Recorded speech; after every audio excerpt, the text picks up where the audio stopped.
నీ లోపల ఏదో జరుగుతోంది.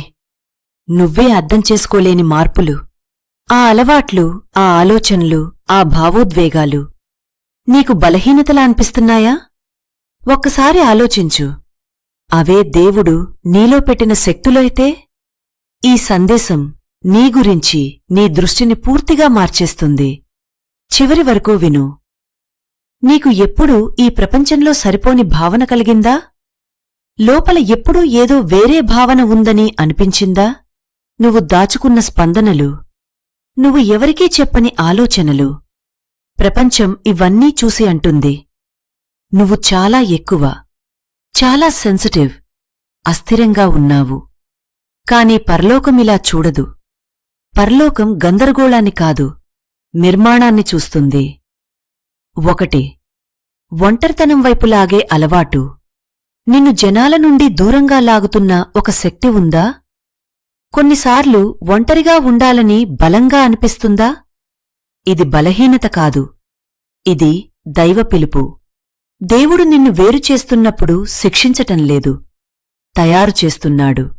ఆ నిశ్శబ్దంలో నీ ఆలోచనలు సరిచేస్తాడు, నీ అంతర్గత స్వరం బలపరుస్తాడు, నీ పిలుపును స్పష్టంగా చూపిస్తాడు. ఒంటరితనం నిన్ను ఖాళీ చేయదు, నిన్ను రీఛార్జ్ చేస్తుంది. 2. ఎక్కువగా ఫీలయ్యే హృదయం. నువ్వు ఎక్కువగా ఫీలవుతావు, ఎక్కువగా ప్రేమిస్తావు, ఎక్కువగా బాధపడతావు. చిన్న విషయాలు కూడా లోపల గట్టిగా తాకుతాయి. ప్రపంచం చెబుతుంది సెన్సిటివ్. కాని దేవుడు చెబుతున్నాడు, ఇది నీ ఆత్మిక యాంటెన్నా. నువ్వు గమనిస్తావు.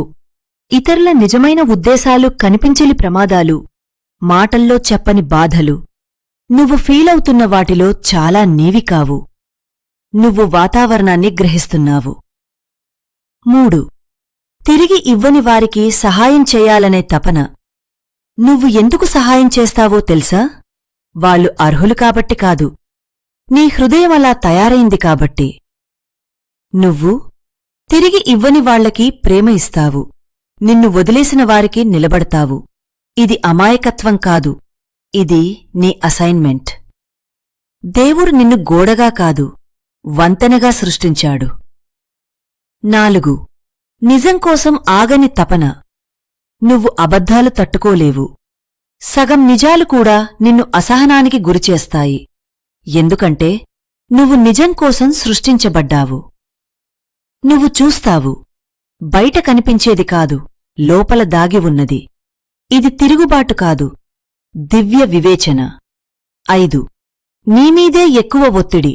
ఎవ్వరూ అరగకపోయినా నువ్వు నీమీదే ఎక్కువ అంచనాలు పెట్టుకుంటావు.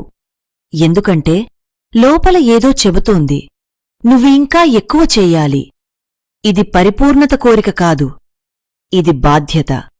నీ పిలుపు పెద్దది కాబట్టి నీ ఒత్తిడి కూడా పెద్దదే. 6. ఎంత పడిపోయినా తిరిగి లేచే శక్తి. ఎన్నిసార్లు పడిపోయావు, ఎన్ని రాత్రులు ఒంటరిగా ఏడ్చావు, కాని ఇంకా నిలబడి ఉన్నావు కదా. ఇది సాధారణ బలం కాదు, ఇది దైవబలం. ప్రతిసారి నువ్వు లేచినప్పుడు నువ్వు బలంగా మారుతున్నావు. నీ ఆత్మ అధికారాన్ని పొందుతోంది. నీ కంబ్యాక్లు, నీ ప్రమోషన్లు. చివరి సత్యం విను. నువ్వు విరిగిపోయినవాడు కాదు, నువ్వు తప్పు కాదు, నువ్వు అస్థిరం కాదు, నువ్వు ఎంపిక చెయ్యబడినవాడు.